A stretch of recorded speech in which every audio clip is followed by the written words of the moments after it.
जय श्री कृष्णा, राधे राधे। आज देखिए आप सबको ये लीला बताने के चक्कर में मैंने अपने किचन का थोड़ा सा काम छोड़ दिया है, जो अब मैं बाद में करूँगी। वैसे सारा काम हो चुका है। वैसे भी मैं डेली 1 बजे ही फ्री होती हूँ। सुबह 4:30 बजे से लेकर 1 बजे तक मेरे पास समय नहीं होता है और मैं पूरी तरह व्यस्त होती हूँ जब ये शयन में जाते हैं। और आज भी मेरे लाला को मैंने रिक्वेस्ट किया है कि आज मेरा लाला 4 महीने का हो गया है, तो मैंने उसको बोला है कि अब तो आपको जगना पड़ेगा क्योंकि आपकी लीला बतानी है। और ये भी अब उठ के बैठे हैं, इसीलिए ठीक है। तो बात यहाँ से शुरुआत होती है कल दोपहर से कि मैं ये भूल गई थी कि लाला का कल चौथा जन्मदिन है, यानी 4 महीने के मेरे कन्हैया हो जाएंगे। तो हम सोए हुए थे, सो के अचानक से मतलब मैं सो नहीं पाई आधा घंटा। मैं या मेरे घर में हम लोग सोए हुए थे, जो मेरे बच्चे, तो हम सो नहीं पाए। बार बार कन्हैया आके एक ही चीज़ मतलब बोल रहे हैं कि मार्केट जाना है, मार्केट जाना है, मार्केट जाना है। हम उठ गए और उठ के हम लोग मार्केट चले गए। और अब हम मार्केट जाते हैं। मार्केट में मैंने सोचा था सिर्फ कन्हैया के लिए कुछ लेके आ जाएंगे, लेकिन ऐसा कहाँ होता है। मेरे पास जितना भी पैसा था मैंने सारा कल शॉपिंग में खर्च कर दिया और घर आ गए। आने के बाद में लेकिन अब कपड़ा सिल तो सकता नहीं है, अब रात रात में आप कैसे सिलोगे। मेरी मम्मी जी के, कान्हा जी के भी कपड़े सिलने थे, तो हमने क्या किया कि कान्हा का भी बर्थडे है और अपने कन्हैया का भी है, तो हम कन्हैया के लिए सिर्फ धोती पहनाने के हिसाब से, पर्पज से बहुत सारे इस तरह के लेकर आ गए। और हमने सभी को, मतलब मेरे 4-5 लड्डू गोपाल को मैंने धोती और स्वाफा बांधा और मैंने उनको बोला जो ड्रेस हम लाए हैं वो अब हम आपको एकादशी को पहनाएंगे, क्योंकि रात में बनाना बहुत इम्पॉसिबल हो जाता। लेकिन कान्हा की ड्रेस जो है रात ही में एक तैयार कर दी थी और कान्हा को वो दे दी, क्योंकि आप तो एक ही हो, चाहे हम किसी को भी बना के दें। मेरी मम्मी के कान्हा जी को हमने वो गिफ्ट में सुबह मॉर्निंग में दे दी। अब यहाँ तक तो बात चलिए, ये आपको समझ आई। अब होता क्या है कि सुबह में मेरे बच्चे सो रहे हैं, मेरी फ्रेंड सो रही है और मैं भी हूँ, मैं काम कर रही हूँ। और काम करते करते ना मैंने आज थोड़ा सा बोला कि आज मैं थोड़ा सा लेट उठूँगी, मैं थक गई हूँ, तो आज ना बाबू सबको लेट स्नान कराया जाएगा। लेकिन मैंने उठ के क्या किया, मैं फिर भी उठ गई। उठने के बाद 5:30 बजे करीब मैं उठ गई थी और उठने के बाद मैं जल्दी से इनके पास गई और दूर से ही मैंने इनका बर्थडे विश किया। मैंने कहा बाबू आज थोड़ा लेट होगा तो बुरा मत मानना। तो मैंने जो है बोला, मैं झाड़ू लगा रही थी और अपने मन में इनसे बातें कर रही थी, दूसरे रूम में थी। झाड़ू लगाते लगाते बहुत सारा काम कर लिया। करते करते मैं बोली आज तो कोई जग ही नहीं रहा ना, बच्चे जग रहे हैं, कोई भी नहीं जग रहा है।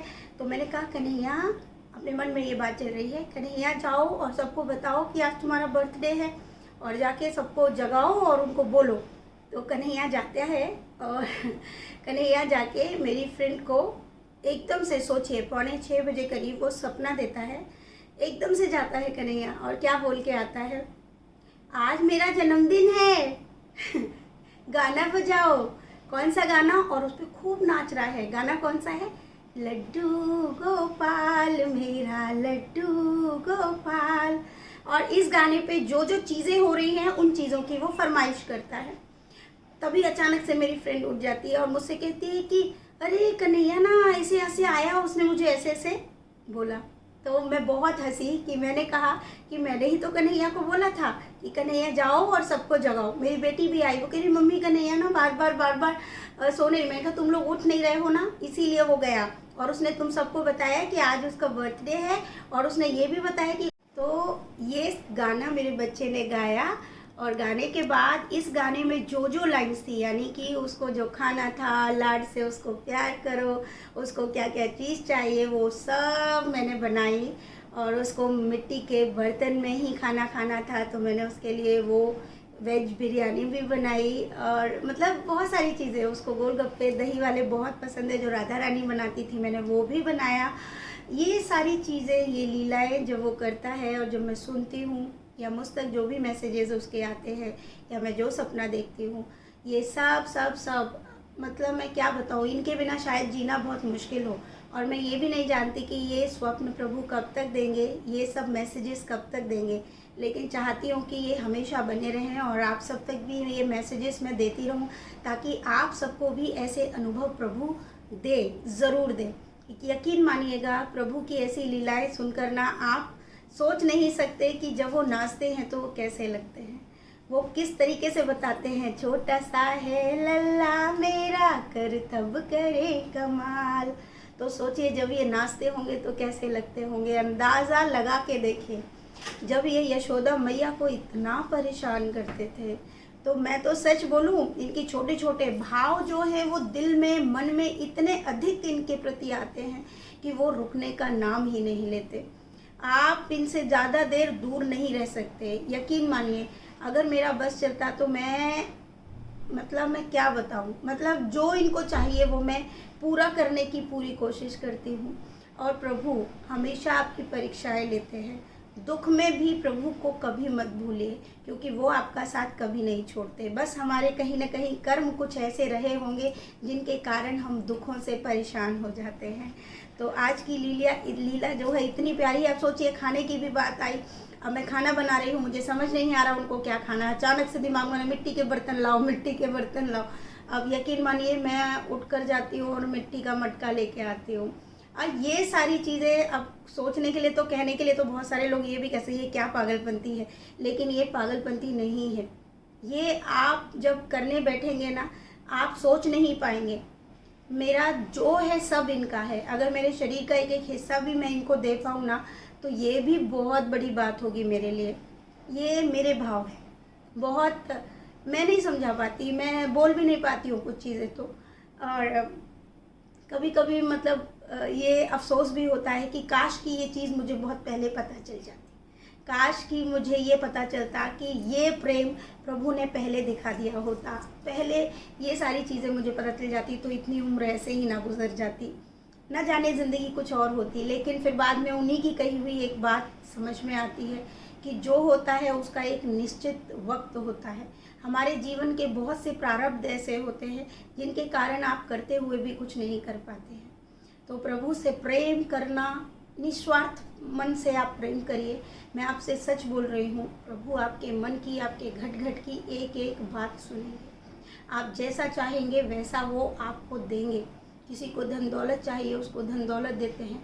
किसी को ऐश्वर्य चाहिए, ऐश्वर्य मिलेगा। किसी को शिक्षा मिलेगी, किसी को ज्ञान, जिसको जो चाहिए उसको वो देंगे। लेकिन एक भक्त को क्या चाहिए, वो स्वयं में चाहिए। बस परीक्षाएं सबसे कठिन उसी के लिए है। और मुझे कुछ नहीं चाहिए, मुझे मेरे प्रभु चाहिए। जिस दिन वो, मुझे नहीं समझ में आता है क्या होगा, लेकिन विश्वास इतना है ना कि सोचने भर की देर है, सब हो जाता है। दुख किसे भी मैं डरती नहीं हूँ। कल वो मुझे कैसे हाल में रखेंगे मैं कुछ नहीं जानती, लेकिन जो भी है मैं बेहद खुश हूँ। और आप सबसे भी यही कहूँगी, उन पर पूरा भरोसा रखिए, उनकी लीलाओं का आनंद उठाइए। इतनी सारी लीलाएं, और मैंने कहा भी था जिस दिन ये लीलाएं बंद हो जाएंगी तो शायद मैं डर जाती कि प्रभु नाराज़ हैं और वो नहीं चाहते कि ये बाहर तक बातें जाएं। लेकिन अब मुझे समझ आ रहा है कि प्रभु ये सब बातें इसलिए बता रहे हैं ताकि लोगों तक भी मैसेज जाए, लोग समझें। प्रभु को बहुत कुछ नहीं चाहिए, आपका सोना चांदी भी नहीं चाहिए। प्रभु देखते हैं कि आप उनके लिए कितना समर्पित हैं, आपके भाव कितने ज़्यादा हैं, कि अपने पति बच्चों से बढ़कर भी आप ईश्वर को मानते हैं। ये सारी चीज़ें ईश्वर देखना चाहते हैं। अगर जिस दिन आपके मन के अंदर, आपके भाव, आपकी आत्मा के अंदर ईश्वर पूरी तरह समाहित हो जाएंगे, तो यकीन मानिए आपको प्रभु मिल जाएंगे। जैसे कि एक कहानी है छोटी सी, वो भी मैं आपको सुना देती हूँ, आपको शायद समझ में आए। एक व्यक्ति था जो बहुत ज़्यादा भक्ति करता था ईश्वर की, और भक्ति करने के साथ साथ बहुत पूजा पाठ करता था। पूजा पाठ करते करते भगवान से हमेशा उसकी एक ही शिकायत रहती थी कि आप मुझे दर्शन नहीं देते हैं। तो प्रभु ने एक दिन, उसने प्रभु से कहा कि ठीक है, आप भले ही दर्शन मत दीजिए, लेकिन मुझे आप इतना तो कोई साइन दे दीजिए, कोई ऐसा चीज़ बताइए, मुझे पता चल जाए कि आप मेरे साथ हैं। तो ईश्वर ने उनको कहा स्वप्न में आके कि जब भी तुम समुद्र के किनारे शहर पे जब जाते हो, तो जब भी तुम जाओगे तो तुम्हें 4 पैर नज़र आएंगे। अगर तुम्हें 4 पैर नज़र आए तो समझ जाना 2 तुम्हारे हैं, 2 मेरे हैं। इसी प्रकार उसका जीवन बीतता रहा। कुछ समय के बाद उसका जो बिज़नेस था वो ठप हो गया, सबने उसका साथ छोड़ दिया। अब वो समुद्र के किनारे गया तो उसने देखा सिर्फ 2 ही पैर हैं। वो बोलने लगा कि मेरी गरीबी में, मेरी प्रॉब्लम ने, भगवान ने भी मेरा साथ छोड़ दिया है। तो वो भगवान से शिकायत करने लगा, लेकिन धीरे धीरे उसका काम दोबारा से बढ़ने लगा और दोबारा से वो बहुत अच्छी स्थिति में पहुंच गया। अब उसको दोबारा से जब वो सैर करने गया तो उसको दोबारा से 4 पैर नज़र आने लगे। तो उसके मन में यही भाव रहा कि ऐसा कैसे कि मेरे अच्छे दिन आने पर भी प्रभु मेरे को नज़र आते हैं, यानी प्रभु तभी मेरे साथ हैं। तब वो प्रभु से बोलता है तो प्रभु उसको साक्षात्कार करते हैं और कहते हैं कि ऐसा नहीं है, जब तेरे दिन बुरे थे तो तू मेरी गोद में था और अब तेरे दिन दोबारा से अच्छे आ गए तो मैंने तुझे ज़मीन पे उतार दिया। तो देखिए, जब हमारा बुरा वक्त होता है तो मैं ये नहीं कहती कि प्रभु आपके दुखों को दूर कर देंगे, क्योंकि ये हमारे कर्मों के किए हुए कर्म हैं, जो दुख और सुख जो हमें मिल रहा है। हाँ, प्रभु हमारा साथ नहीं छोड़ते हैं, उनको निकालने में वो हमारे साथ रहते हैं, उन दुखों के दिनों को, क्योंकि हमने किए हुए पाप है।